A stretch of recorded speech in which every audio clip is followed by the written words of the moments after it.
Hi, my name is John Zimmerman, creator of Elementa Arcanum. In this series of videos, I will be teaching you the rules of the game. Elementa Arcanum has 3 different rule sets of progressive complexity. The first set of rules, known as the basic game, is the set I recommend beginners try, especially if at least one of the players is unfamiliar with the concept of deck building card games. While these rules are simple, it's important to know them well, because they form the basis of the entire game. Let's get started. First, let's discuss some general concepts. Elementa Arcanum's cards are called spells, and they have 4 different colors and symbols on them. These 4 card types refer to the 4 different elements: fire, water, earth, and wind. These elements form 2 pairs of opposing elements. Fire is the opposite of water, and earth is the opposite of wind. These opposing characteristics are important to the game rules, so remember them well. Each player, or mage, has a starting deck of spells containing the 2, 3, and 4 of each element. Since there's 3 cards per element and 4 elements, that's 12 cards total. Give each mage a set of these 12 cards. You will notice that none of them have a Roman numeral on them, or a tier number in the middle. That helps identify which cards go into the starting decks. Let's talk about the Arcane Library. The Arcane Library should contain a number of decks equal to the number of players. So, for 2 players, 2 decks. This library is a stack of cards that contain more powerful spells than the players start with. It's formed by taking all the other spells that come with the game and splitting them into 3 groups based on the Roman numeral in the center. Tier 2 spells, shown here, are shuffled together and put on the bottom of the stack. Then, all the Tier 1 spells, shown here, are shuffled together and put on top. Put all the Tier 3 spells to the side. They won't be used in the basic game. Once you've got this tower of cards that we call the Arcane Library completely shuffled and put together, put it near the center of the game table within reach of all players, and then deal out the top 5 spells from it into a row.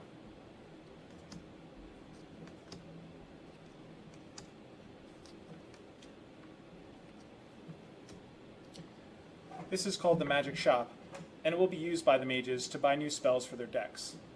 Put all the star cards near the middle too. Finally, randomly determine a first player, shuffle those starting decks, and we're ready to start playing. Each game round has 3 phases: the refresh phase, combat phase, and research phase. First, let's talk about the shortest phase, refresh. During the refresh phase, on every round except for the first one, the first player marker moves 1 place clockwise. In a 2-player game, it just changes to the other player. The final version of this game will have a first player marker, but the prototype version doesn't have it. So I'm just using this card to represent that token. Then, everyone draws 5 spells from their spell decks, and we move to the combat phase. During the combat phase, each mage has 2 possible actions. Let's go over the simpler one first: rest. When you rest, you draw 2 spells from your spell deck. The maximum hand size is 5, so if drawing these cards puts you over 5 cards in hand, you immediately discard until you are down to 5.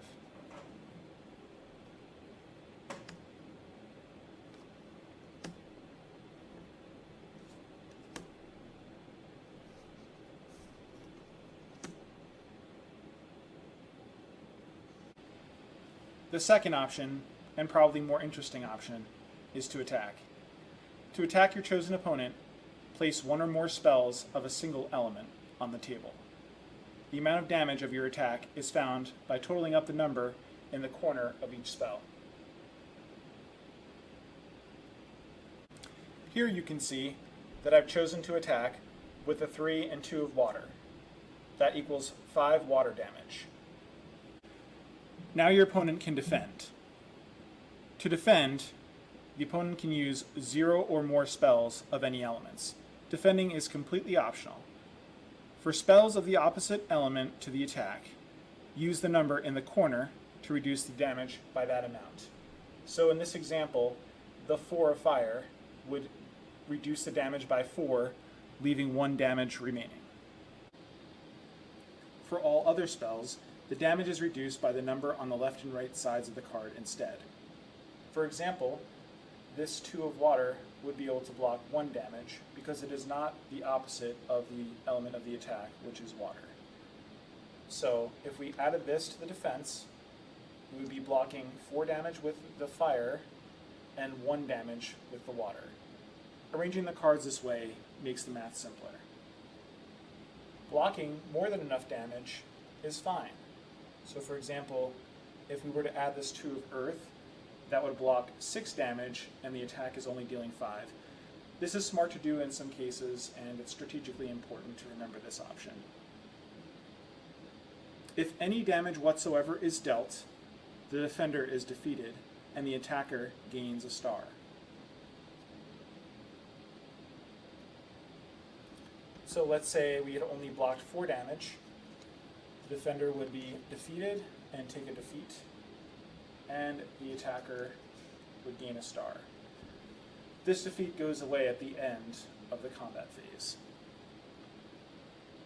No matter the result, conclude the combat turn by putting all spells used by the attacker and defender into those mages' respective discard piles.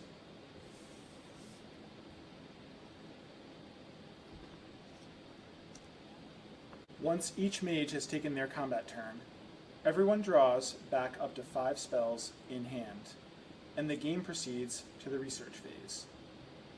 Note that I did not say to discard any part of the hand left over from the combat phase. That is actually very important to the game strategy, so remember that.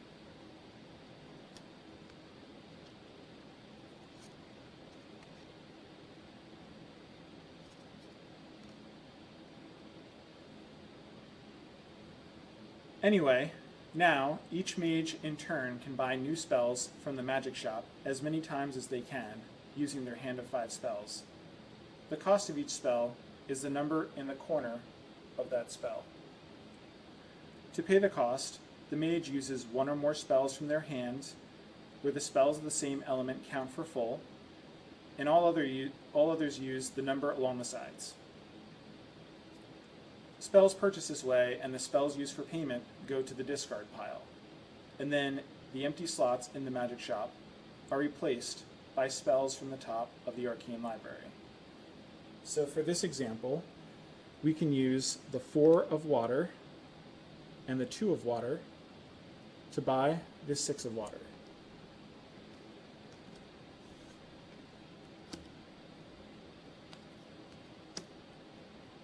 And then we could use, as an example, we could use the 4 of wind and this 2 of earth to buy this 5 of wind.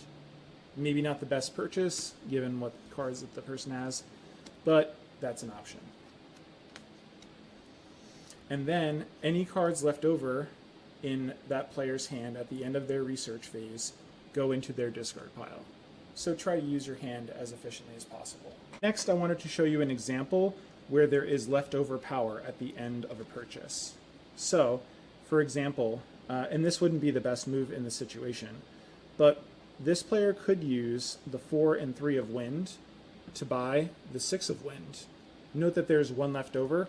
That leftover is wasted, and these cards would go to that player's discard pile. Play now continues to the next round, remembering to rotate the first player clockwise. If at any point a mage runs out of cards to draw from their spell deck, that mage then shuffles their discard pile to form their new deck before resuming their card draws.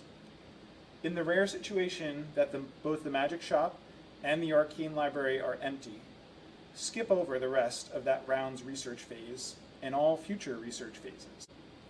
The first mage to collect 3 stars wins the game, and that's the basic rules for Elementa Arcanum.